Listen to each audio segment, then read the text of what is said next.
नमस्कार मित्रों, आरोग्य यात्रा में हम आज आगे बढ़ेंगे।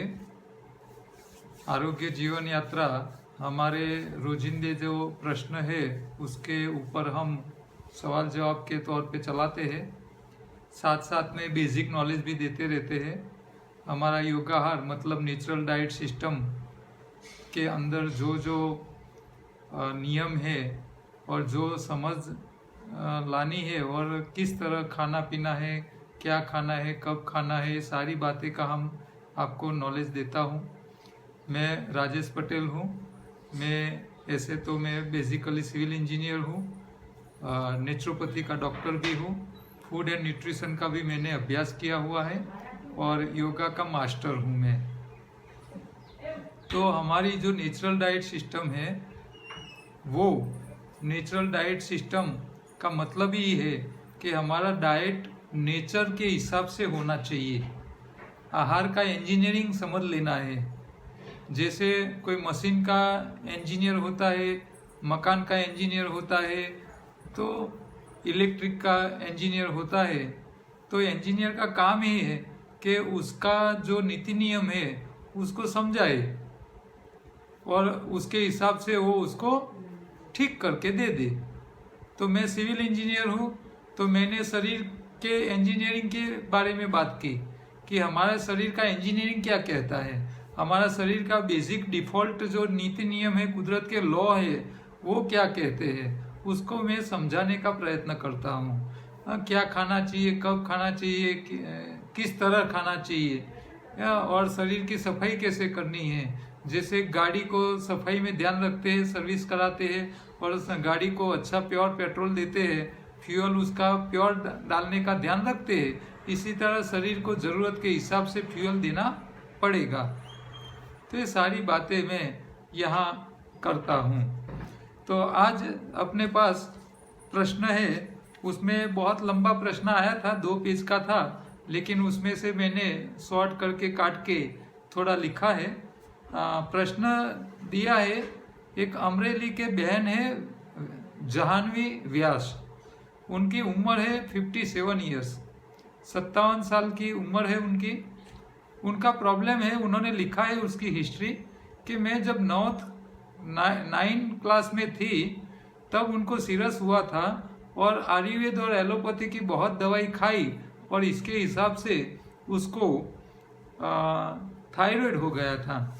तो 9th क्लास से उसका थायराइड की समस्या आ गई थी।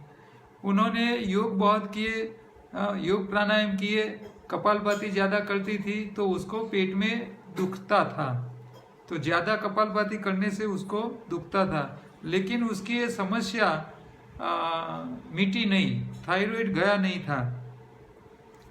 अब वो उनका पेट में जो दुखने का जो प्रॉब्लम था, पेन का, वो नहीं जा रहा था। फिर वो चौहान साहब को पर्सनली मिली और उनसे प्रयोग का समझ ले लिया और वो कच्चे पे आ गई और वो कच्चा ही फल पे ही रहती थी और कुछ नहीं खाती थी। फिर उसका वजन बहुत कम हो गया। उनकी समस्या है, रात को नींद भी नहीं आ रही है। वो एनिमा 2-2 बार लेती थी, सुबह में भी 2 बार, शाम को भी 2 बार, और उसकी हालत ऐसी हो गई कि उसका वजन जो है वो पहले से शुरू से ही कम ही था। 45 किलो वजन था और वो कम होता होता अब 29 किलो हो गया है, 29 केजी हो गया है। अब ये तो छोटे बच्चे का वजन हो गया। तो अशक्ति बहुत है उसको। उनके माथे के बाल जो पहले बहुत बढ़िया थे वो सारे चले गए और सब कम हो गए हैं, पूरे निकल गए हैं बाल। जो कच्ची सलाद है उसको खा नहीं सकती है और वो खाती है तो पेट में पेन होता रहता है। और अभी हालत ऐसी हो गई है कि घर के सारे लोग उसके विरुद्ध आ गए हैं। अब उसको बोल रहे हैं कि भाई ये खाना पीने की तुम्हारी सिस्टम को छोड़ो, अभी 29 किलो की हो गई है, समस्या तो वही की वही खड़ी है। वो पेट में जलन का प्रॉब्लम था, वो नहीं गया, थायराइड नहीं गया है और चमड़ी उसकी सूखी हो गई है और काली पड़ गई है। उन्होंने जरनाबेन पटेल का भी कांटेक्ट किया, उन्होंने बाल के लिए उनको लौकी का जूस पीने के लिए बोला है। अब उनकी समस्या ये है और उनकी बेटी की भी समस्या है। बेटी के प्रश्न के बारे में अलग से बात करते हैं, पहले उनके लिए बात करते हैं। अब 57 साल की उम्र है, 45 किलो से वो 29 किलो की हो गई है, तो ये नहीं होना चाहिए। हमारा डाइट सिस्टम में ऐसा तो नहीं करना है कि हम पतले दुबले और हाड़ पिंजर जैसे दिखे, ये नहीं करना है। तो ये समस्या है, हमारा जो बेसिक हमको ध्यान रखना था वो नहीं रखते, उसके हिसाब से है।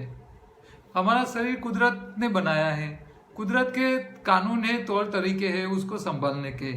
दुनिया के सारे प्राणी, देखो दुनिया के हर प्राणी वो कुदरत के कानून को मेंटेन करता है, उसको फॉलो करता है, और किसी प्राणी के शरीर में ऐसी कोई समस्या नहीं है। किसी को थायराइड नहीं है, किसी का दुबला पतला शरीर नहीं हो जाता है, किसी को डायबिटीज नहीं होता है, वो पतले दुबले नहीं हो जाते, कुछ नहीं होता है। डायबिटीज, बीपी या एसिडिटी या कुछ बीमारियां नहीं होता है। क्यों? वो कुदरत के कानून को मानते हैं। मनुष्य शाकाहारी होने के बावजूद कुदरत के कानून को नहीं मानता है। कुदरत का कानून क्या है? कुदरत का नियम तो ये आहार योगाहार में यही तो बातें हम समझाते हैं। आपके शरीर को 3 प्रकार का खुराक चाहिए। एक चाहिए ताकत वाला, दूसरा शरीर में न्यूट्रिशन दे जो रिपेयरिंग के काम में आए, और तीसरा कारीगर चाहिए। ये तीनों चीज की जरूरत है। आप मेहनत करते हो पूरे दिन, सुबह से उठते हो शाम तक काम करते हो। अच्छा, कई लोग काम नहीं करते हैं, मगज चलाते हैं, सिर्फ पूरा दिन मेंटली स्ट्रेस रहता है। तो जो मगज चलता है तो वो भी एनर्जी खर्च करता है, बिना एनर्जी से कुछ नहीं करता, कुछ कर सकता नहीं। ताकत तो चाहिए, शक्ति तो चाहिए, फ्यूल तो चाहिए। तो शरीर को ताकत वाला खुराक भी चाहिए, और जो खुराक ताकत वाला मिलता है वो शरीर कंज्यूम करता है और शरीर के पास काम करवाता है, तो उसको मेंटेनेंस का खुराक भी चाहिए, जिसको हम न्यूट्रिशन बोलते हैं। और न्यूट्रिशन, मान लो आप रिपेयरिंग का सामान शरीर को दे रहे हो, लेकिन शरीर को रिपेयर करने वाले कारीगर भी चाहिए। ये तीनों बात की ध्यान रखनी है आपके खुराक में, ये बहुत जरूरी है। तो अभी आप 2 टाइम एनिमा ले रहे हो, 2 टाइम की जरूरत नहीं, 1 बार लो सुबह में, क्योंकि एनिमा ज्यादा लेने से भी वजन बहुत कम होता जाता है। आंतों के अंदर मल जो है, वो हमारा जो लेफ्ट साइड वाला जो आंत है जहां से मल निकल रहा है, उस साइड वाला मल पूरा सुबह में 1 बार निकाल दो। इससे ज्यादा मल निकालने की जरूरत नहीं है। जो लोग पतले हैं उनके लिए मैं खास बोल रहा हूँ। जो मोटे लोग हैं, ओबेसिटी से पीड़ित है, वो लोग भले एनिमा 2 बार 3 बार ले, उनका कोई बात नहीं है, वो ले सके। क्यों? वो लेगा तो जल्दी उसका वजन कम होगा। लेकिन जो दुबले पतले हैं वो बार बार एनिमा मत ले, 1 ही बार एनिमा ले। पहला ये काम करे।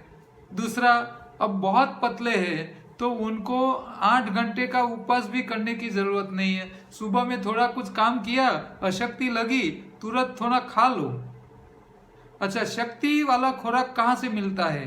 तो शक्ति वाले खुराक को सिंपली आप याद रखो, कौन से खुराक में से आपको ताकत मिलेगी। तो पहला नियम क्या है कि जो खुराक आप मुंह में रखते हो और आपको वो मीठा लगता है, स्वाद में स्वीट लगता हो, वो सारे खुराक आपको ताकत देते हैं। इसमें अपवाद है। मान लो स्टीविया जैसा पौधा है, तो उसका पत्ता मुंह में रखोगे तो शुगर से 300 गुना ज्यादा आपको स्वीटनेस लगेगी, लेकिन वो शुगर फ्री है, उसमें कैलोरी है ही नहीं, कैलोरी फ्री है, इसमें ताकत नहीं होती है, लेकिन फिर भी वो स्वीट है। तो ऐसे अपवाद वाले प्लांट है इस धरती के ऊपर, वो अपवाद को छोड़ना है। ज्यादातर जो चीज आप मुंह में रखते हो और आपको मीठी लगेगी, वो सारे आपको ताकत देगी। तो एक खुराक ताकत वाला इसमें आया, स्वीट। दूसरा, जिसके अंदर कार्बोहाइड्रेट्स है। कार्बोहाइड्रेट्स कहाँ होते हैं? तो आप जितने अनाज खाते हो, जितने कठोर दालें खाते हो, वो सब में कार्बोहाइड्रेट्स है। गेहूं की रोटी खा रहे हो, चावल खा रहे हो, अच्छा आलू भी खा रहे हो, जो ज्यादा वजन वाले सलाद है, कंदमूल है, जो जमीन में पैदा होते हैं, वो भी कार्बोहाइड्रेट से भरे होते हैं, वो भी ताकत देते हैं। तो कार्बोहाइड्रेट्स वाले खुराक भी कैलोरी देते हैं।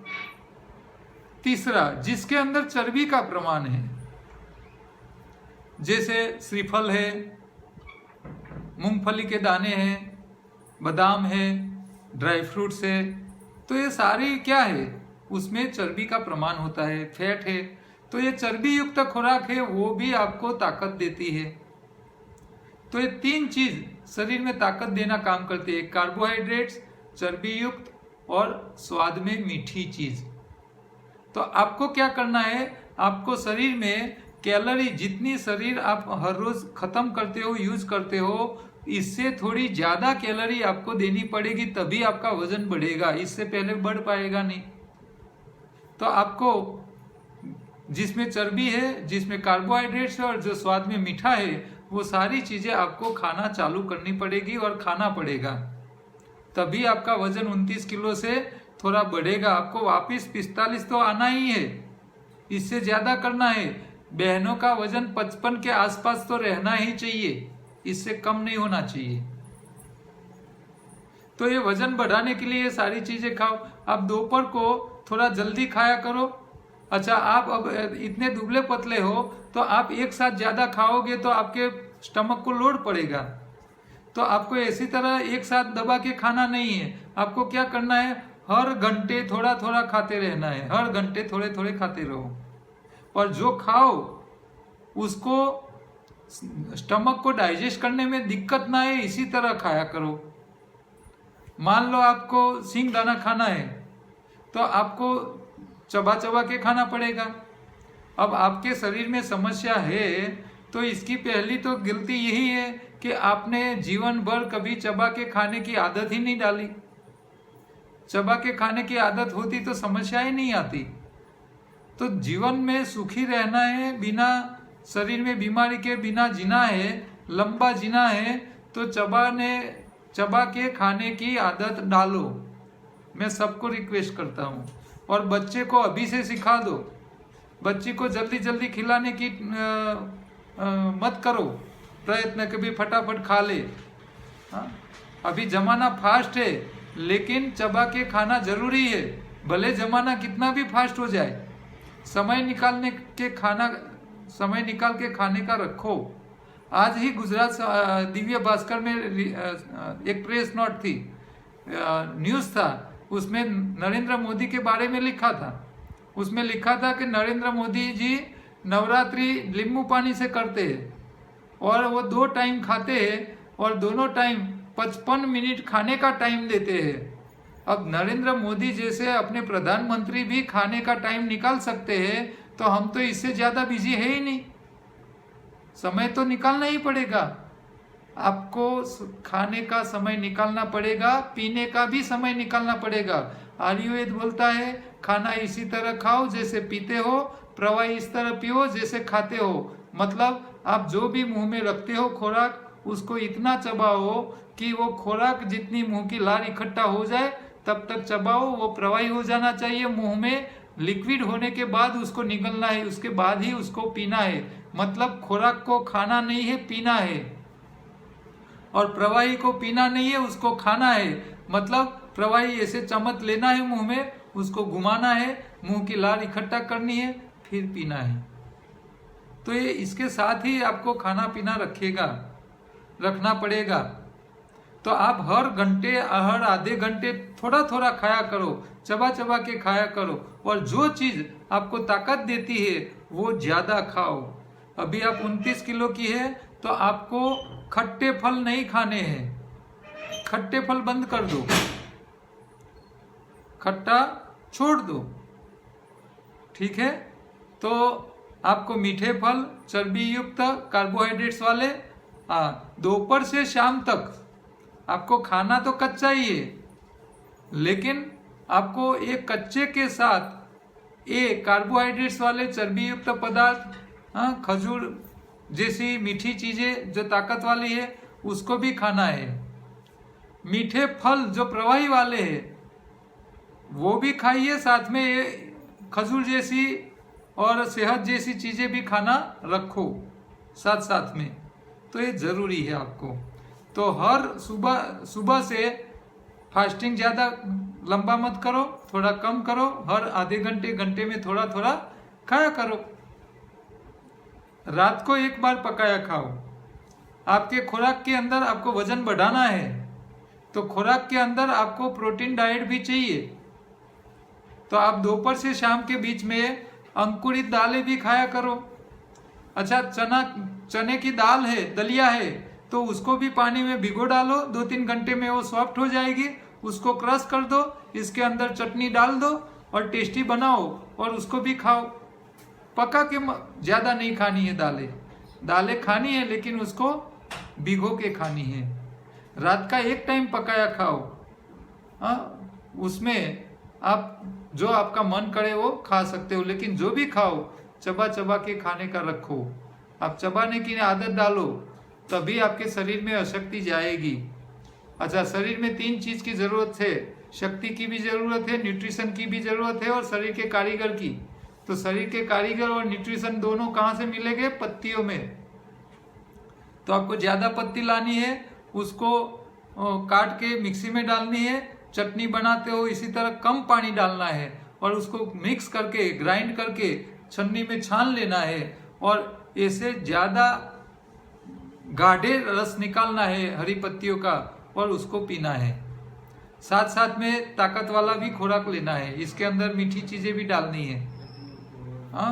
तो ये बादाम है, सिंगदाना है, अखरोट है, ऐसे ड्राई फ्रूट्स कम से कम 1 वाटकी, 1 बाउल जितने, ये खजूर और सारे ड्राई फ्रूट्स खाइए, चबा चबा के खाइए। दोपहर से शाम के बीच में पानी वाले फ्रूट ज्यादा खा रहे हो तो साथ में खाखरा है, ममरा है, भुने हुए चना है, तो उसको भी थोड़ा खाया करो, तो वो ताकत देगी। वजन को बढ़ाना है, आपके शरीर में न्यूट्रिशन जाएगा, प्रोटीन जाएगा तो बाल भी नए आ जाएंगे। प्रोटीन उसके लिए भी जरूरी है, बाल के लिए। हम जब कच्चा खाते हैं तो प्रोटीन को छोड़ देते हैं, प्रोटीन को नहीं छोड़ना चाहिए, प्रोटीन भी जरूरी है। पत्तियों में ये भी आता है, साथ में दालें भी खानी है, उसको भिगो के खानी है, पका के नहीं खानी है, या तो भुने हुए चने की तरह खाना है उसको। तो इस तरह खाओ। पकाने से क्या होता है, जब उसको उबालते हो तो वो जल्दी सड़ने लगता है, इसीलिए उसको उबाले बिना उसको खाना चाहिए, अंकुरित करके खाना चाहिए, तो वो नुकसान कम करेगा। लेकिन चबाना जरूरी है, ये ध्यान रखना है। और उसकी चमड़ी ब्लैक हो गई है, सूखी पड़ गई है, तो वो वापिस आएगी। उसके लिए आपको चमड़ी के ऊपर तेज लाने के लिए आपको तेली पदार्थ वाली चीजें ज्यादा खानी पड़ेगी। तिल है वो खाइए, मूंगफली के दाने खाइए, बादाम खाइए, तो वो सारे चमक लाएंगे आपकी स्किन के ऊपर। ठीक है, कच्चा खाओ, लेकिन ऐसा मत करो कि आपका शरीर बिल्कुल दुबला पतला हो जाए, ये ध्यान रखो। और रात का एक टाइम पकाया खाओ, इसके अंदर खिचड़ी है, दाल चावल है, या दूसरा जो भी आपको अच्छा लगे वो सारी चीजें खाइए, खाने में कोई मना नहीं है, लेकिन चबा चबा के खाओ और सामने शरीर के पास काम भी करवाओ। जो शक्ति वाला खुराक खाते हो वो शक्ति वाला खुराक सामने शक्ति में इस्तेमाल करना है। समझ लो 2000 कैलोरी आपने खाई है तो 2000 कैलोरी सामने खर्च करनी है, तो सामने शरीर के पास काम भी कराना है और खुराक भी खाना है। दोनों करोगे तभी आपके मसल्स बढ़ेंगे, तब तक नहीं बढ़ेंगे। तो अकेला खाना नहीं है, सामने बॉडी को थोड़ा वर्कआउट भी कराना है। जैसे वर्कआउट करेगा दोबारा खाना मांगेगा शरीर, तो और दो। इसी तरह आपको शरीर को बढ़ाना है। बिल्कुल आराम रखोगे और खाना चालू कर दोगे तो वो डाइजेस्ट नहीं होगा, डाइजेस्ट नहीं होगा तो बीमारी और लाएगा। तो यहाँ ये दोनों का ध्यान रखना है। हम गाड़ी में पेट्रोल भरते हो तो उसको वो पेट्रोल जब सॉल्वेंट में कन्वर्ट ना हो जाए, इससे पहले उसको गाड़ी चला के उसको खत्म करना पड़ता है। आप गाड़ी में पेट्रोल भर के रख दिया और 2 महीना गाड़ी चलाओगे ही नहीं और फिर सेल लगाने जाओगे तो पेट्रोल ही नहीं रहेगा, वो सॉल्वेंट बन जाएगा, फिर वो गाड़ी स्टार्ट ही नहीं होगी, धक्का मारोगे तो भी नहीं चालू होगी। तो हम जो खाना खाते हैं शक्ति वाला, वो खर्च होना चाहिए, साथ में शरीर उसको इस्तेमाल करना चाहिए। और खाओ और उसको खत्म करो, मेहनत करो, वर्कआउट करो, दोनों साथ में करो।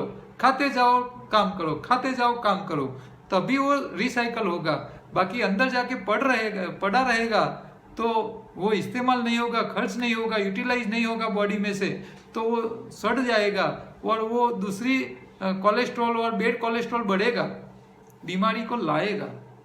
तो ऐसे वजन नहीं बढ़ाना है जो शरीर फिर साथ न दे पाए, शरीर काम कर न पाए। तो शरीर हेल्दी होना चाहिए, हाँ, मोटा नहीं होना चाहिए, हेल्दी होना चाहिए। बहुत मोटा हो वो भी गलत है, मीडियम होना चाहिए, नहीं पतले दिखने चाहिए और नहीं मोटे दिखने चाहिए। ठीक है, तो ये बहन जी को ये थोड़ा सा इतना चेंज करना है। एनिमा एक ही बार लेना है, बैठे बैठे लेना है, चबा चबा के खाना है, शक्ति वाला खुराक भी खाना है, न्यूट्रिशन वाला भी खुराक खाना है, शरीर के कामदार के तौर पे हरी पत्ती का हरा रंग भी साथ में खाना है। तो पत्तियां 2 चीज दे देता है, न्यूट्रिशन भी देता है और क्लोरोफिल भी देता है। हमारे शरीर का काम ही वही तो करता है। तो ज्यादा पत्ती, ज्यादा ताकत वाला खुराक दोनों खाना करो और थोड़ा शरीर के पास काम करवाना चालू करो, अपने आप वापिस आ जाएगी। ठीक है, योगा करते हैं लेकिन योगा के सामने न्यूट्रिशन वाला खुराक नहीं जाएगा तो वो योगा भी काम नहीं आएगा।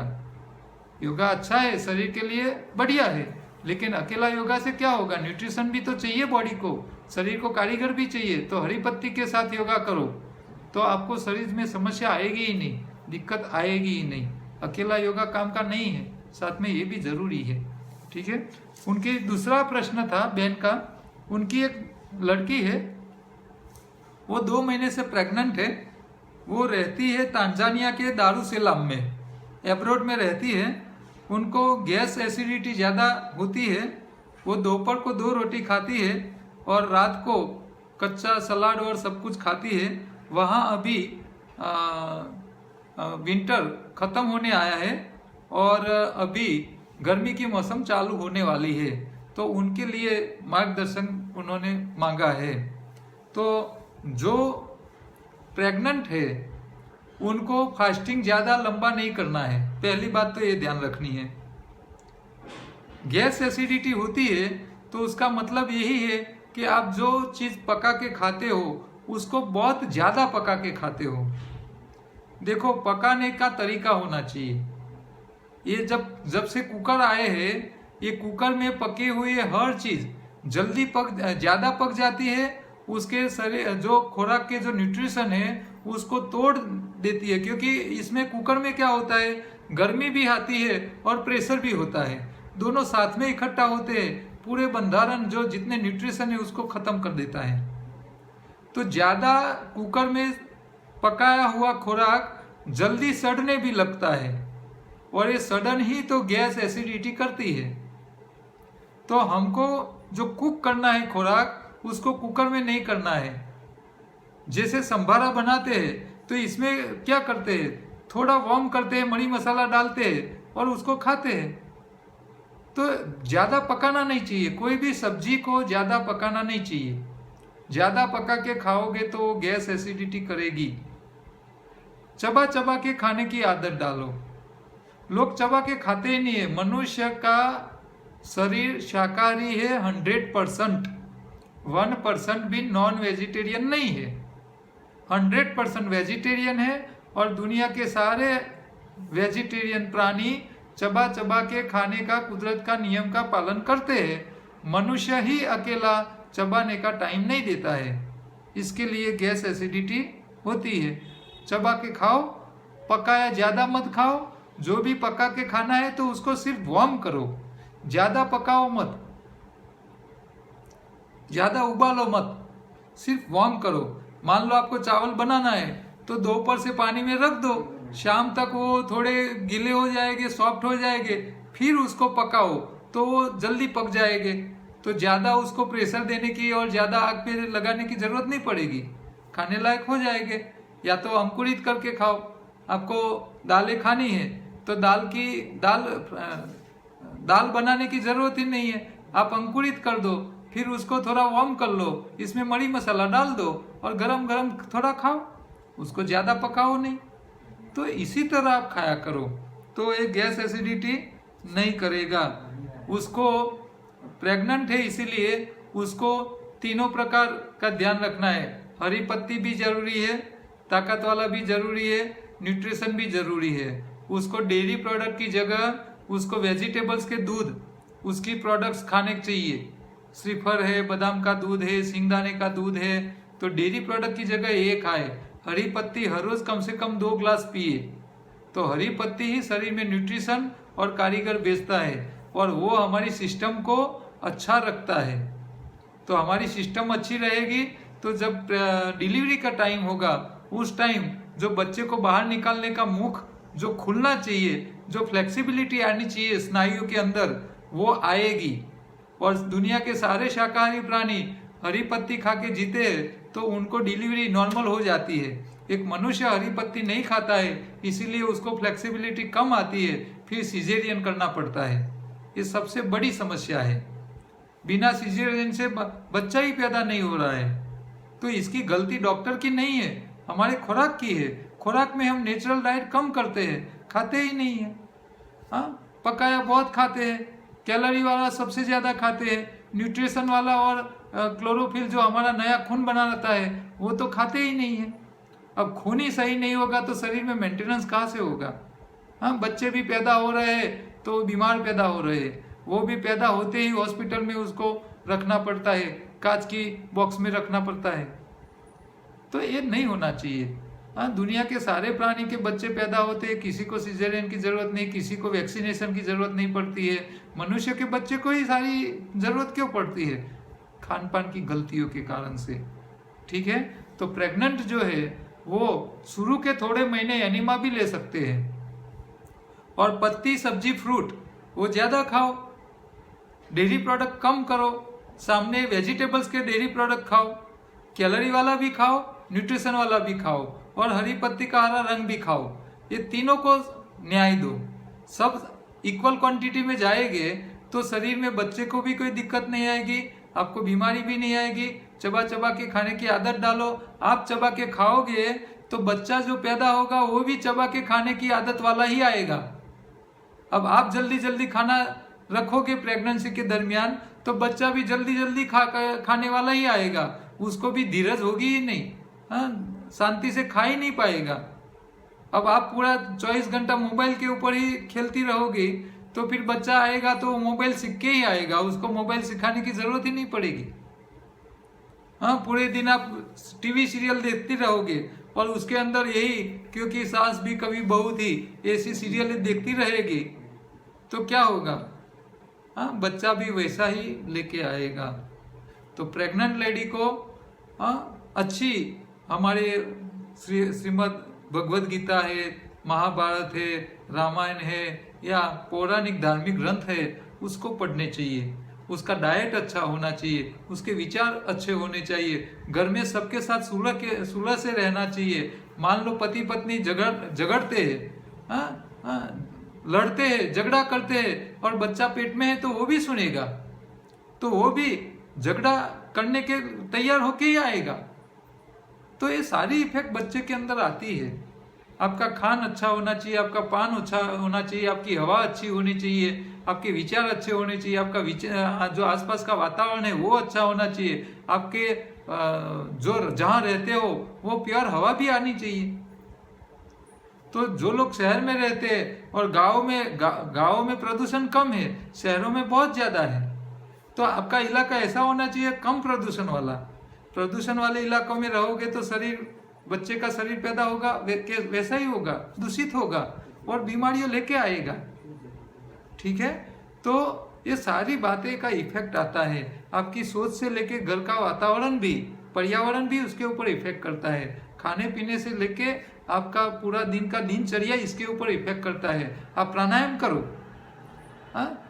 प्राणायाम करने चाहिए। जो प्रेग्नेंट है उनको कम से कम अनुलोम विलोम प्राणायाम है, भ्रामरी प्राणायाम है, ओमकार प्राणायाम है, वो सारे प्राणायाम करने चाहिए। उसको कपालभाति, अग्निसार, वो जो पेट के साथ जुड़े हुए हैं उसको कम करने चाहिए। शुरू में कर सकते हैं 1-2 महीना 3 महीना तक, फिर बाद में वो नहीं करने हैं। लेकिन दूसरे प्राणायाम जो है वो मेंटल स्ट्रेस के लिए है, मेडिटेशन वाले हैं, वो सब करने चाहिए। आप मेडिटेशन का प्राणायाम करोगे तो बच्चा भी मेडिकेटेड ही आएगा, मेडिटेशन वाला ही आएगा। मेडिकेटेड दवाई बिना दवाई वाला और मेडिटेशन वाला आएगा। तो तो ये सारे फायदे हैं उसको, ठीक है। तो आपको आप एक नई एक जिंदगी को अभी से तैयार कर रहे हो। अभी जो फाउंडेशन ही अच्छा नहीं होगा तो फिर बाहर से कितने भी आप प्रयत्न करोगे उसका फायदा नहीं मिलेगा, उसका जीवन में इतना चैन नहीं ला पाओगे जन्म लेने के बाद। जन्म से पहले जो आप फाउंडेशन तैयार करके दोगे बच्चे को, वही पूरी जिंदगी उसके काम में आने वाली है, ये बात याद रखो। तो बच्चा जन्म लेने से पहले जितना नेचुरल डाइट से और नेचुरल तौर तरीकों से, मेडिटेशन से, प्राणायाम से और अच्छे वातावरण में पैदा होगा और उसका जन्म होगा, तो वो उसका स्वभाव से लेके उसका जीवन, उसका शरीर बहुत बढ़िया आएगा। वो देवी स्वरूप ही आएगा। उसमें देवी स्वरूप लाने के लिए हमारे हाथ में ही है। जैसे सोचोगे जैसे कर्म करोगे, जैसा खाओगे, जैसा पियोगे, जैसा पूरे दिन देखते रहोगे और जैसे स्वभाव रखोगे, आप झगड़ालू रहोगे तो झगड़े वाले ही आएगी। हाँ, लड़ते रहोगे तो लड़ता स्वभाव वाला ही आएगा बच्चा, ठीक है। तो ये सारी बातें का आपको ध्यान रखना है। तो आप ये दोनों माँ बेटी दोनों की जीवन में बदलाव लाने के लिए, ये उनका जो लंबा प्रश्न था मैंने उसको शॉर्ट कर करके लिखा था। काफ़ी बातें उन्होंने लिखी थी लेकिन सारी बातें करने का टाइम नहीं था, इसीलिए मैंने उनका नहीं बोला है। लेकिन ये उनका अकेला का प्रश्न नहीं है, समाज में हर घर ये सारी समस्याएं है। तो ये छोटी छोटी बातें का आप ध्यान रखो। और आपको अच्छा खाने के लिए हमारा फूड विथ लाइफ का जो यूट्यूब का चैनल है उसको भी आप देखते रहो, वहाँ अच्छे अच्छे वीडियो हम रखते हैं। और हमारा योगाहार का भी जो लोग नए साधक है, हिंदी वाले हैं, उनके लिए हमने स्पेशल योगाहार के 12 वीडियो की पूरी सीरीज बनाई हुई है, वो एक बार देख ले। इससे उनको बहुत बढ़िया तरीके से पता चल जाएगा कि हमारा शरीर कुदरत के कानून कैसे उसमें लागू होते हैं। तो एक बार वो 12 वीडियो जरूर देख ले, ये मेरी आपको खास विनंती है। और आपको कोई कन्फ्यूजन है तो हमको व्हाट्सएप के ऊपर आप प्रश्न हमको पूछ सकते हो। नमस्कार, अगले दिन दोबारा मिलेंगे। नमस्कार।